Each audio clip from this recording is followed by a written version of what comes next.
everyone, and this is episode 2, and this is the best is yet to come. And a very good friend of mine, which is Aditi Mehta, with me right over here. Hi guys. Okay, so how everything is going in your life?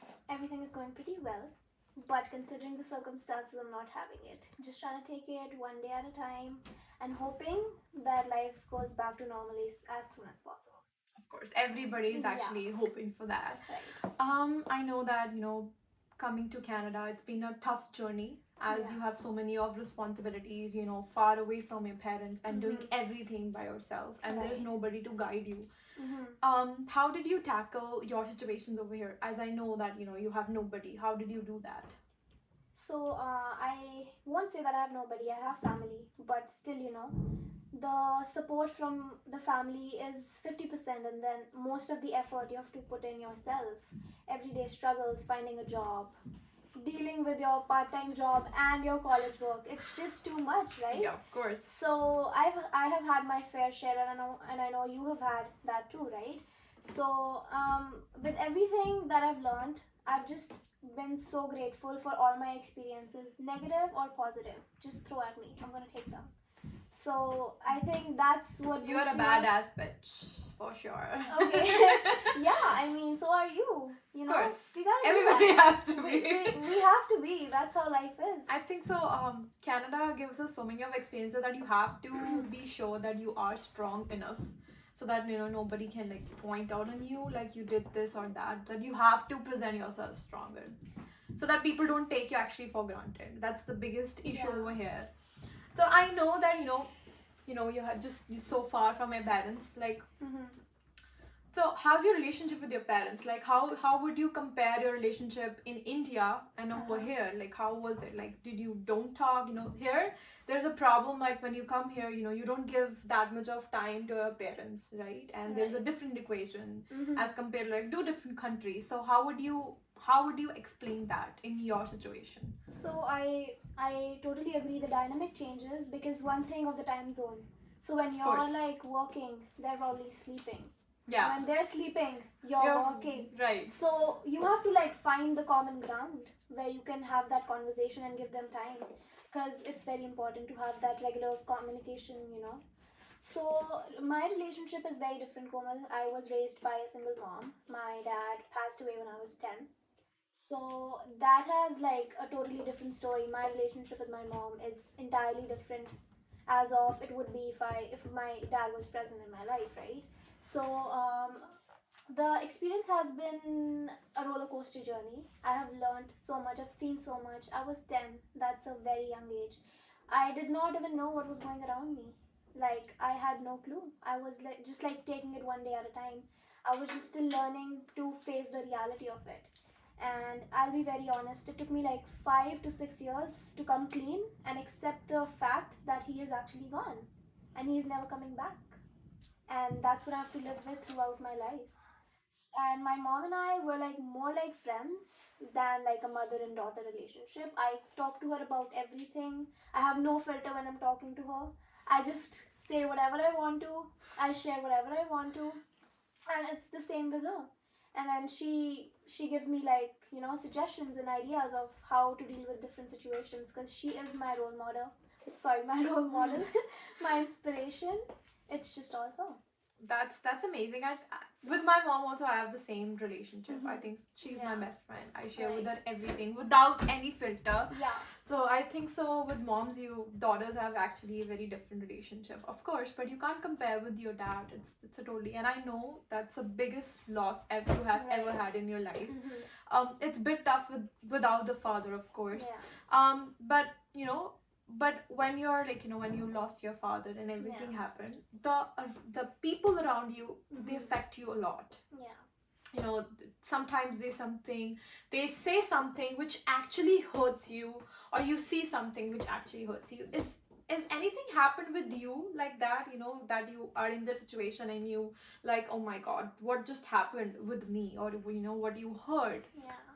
So I think when that happened, I just realized that people started looking at me differently. Like my classmates in school, they thought like I was something else. I didn't have a father.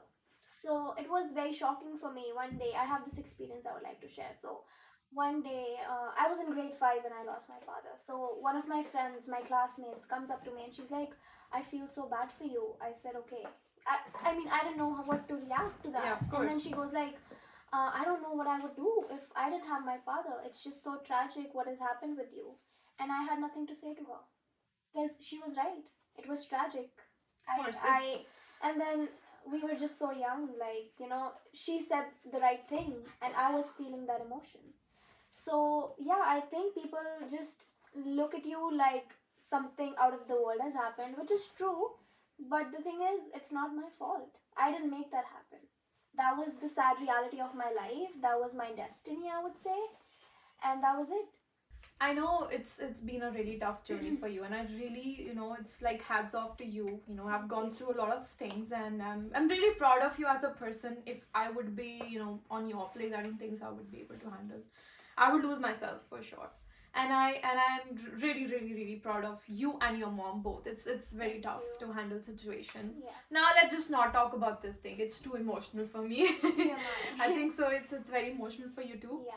So I know that you are like, so fond of fashion. You're like a fashion insta. You post a lot of things on your Instagram also. You love fashion. So Yeah. from where it comes and from how did you think about it? From where this idea comes up?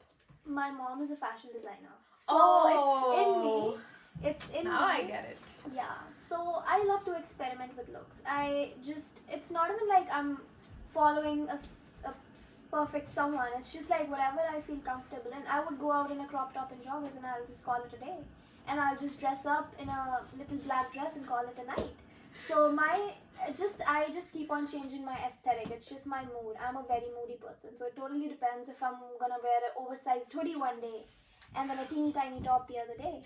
So it's just like I love experimenting with looks. I enjoy going on Pinterest. That's my just like go to. I go on Pinterest and I just look for my aesthetic. So currently I'm into off duty model looks and Oh. yeah, the 90s nice. vibe. So I just like it. It's just therapeutic for me. So Oh, I okay. experiment a lot. I like to take a lot of pictures. I like to pose. Only if I was taller, I wanted to be a model. So that's about it. That's just. I know. You have a short height, right?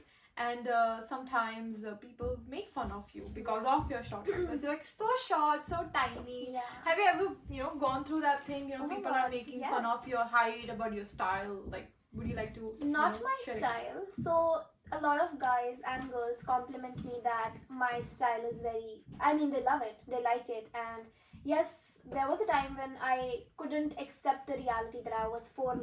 I'm 4'9", guys. So it was She's just like a small, cute girl. shoddy. Shorties.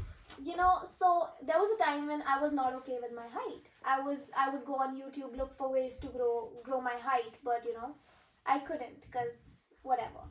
So yeah, I mean, it took me a long time to accept my height and my body type, but honestly, Komal, I love it. I love it now. I know you love I yourself. love it now. I am just so. I love my body. It's just like everybody, no matter what size or what shape you are, you should accept the reality that this is you and you should love your body because it's your temple. And nobody course. has the right to come and tell you if you're like thick or if you're like thin. Who are they? Who are these people? Where do they come from? No. Learn from this girl. Yeah. So, what kind of message you actually want to give to the audience from your experiences? From my experiences, one is to stay strong. I mean, I know it's been repeated every time, stay strong, but I know that sometimes it's just too hard. Give yourself a break, come back stronger. And that's it. And self-love is the key, guys. Just love yourself. Just love your true self. You do not have to be pretentious or just to impress people. Just be you, and if they want to stay in your life, they will. And if they don't, they'll just get out of here. Just tell them. Of course. Yeah. So, guys, just love yourself always, unconditionally. Nobody will love you more than yourself. So just love yourself. That's the main thing. So guys, we're gonna play a game which is Never Have I Ever with Neelam Sidhu right over here with me, and we will be playing a game which is like coffee shots. I know it's not the shots. It just we just have a little bit of sip, which is coffee sip. We're gonna ask them a question and they have to take it if they have done it or it's been a part of their life. So I'm gonna do it. So first question, have you ever lied to your parents about something? Yes. Let me take it. So many times. What was that? What lie When did you you're do? a teenager, you lie so much. Even now. Don't even ask, bro. Of course. Have you ever kept a secret from a friend? Not from you, Neela. Same. Have you ever laughed so hard and you wet yourself? You peed yourself? Yeah, Yeah. you did. No. No. You're missing out the fun. Have you ever shaved your body hair into a random shape for a laugh? No. Okay. Have you ever rubbed someone else's toothbrush in something other than toothpaste? No. No. That's You guys are gross. so boring. Have you done that? No. Then you're boring too. I've used somebody else's brush, but I've never shaved into something. No. Have you ever shoplifted? No. No. True, what do you say? Honest people. Honest people. Have you ever snuck in somewhere? Snuck in or snuck out? Nice. Oh yeah.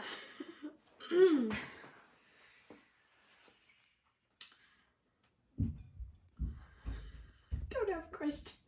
Whatever. Have you ever blocked someone's toilet? Not Not intentionally, but that is. Have you ever, right? No.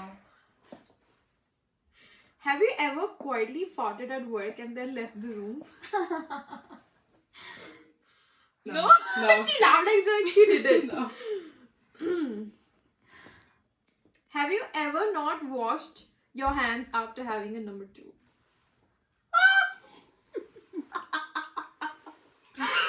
There are days when God. you're just tired, you know. Washing your own hands, seriously. Have you ever urinated in public? Yeah. Ouch! You have to, I believe, in India. It's Yeah. cardio can be.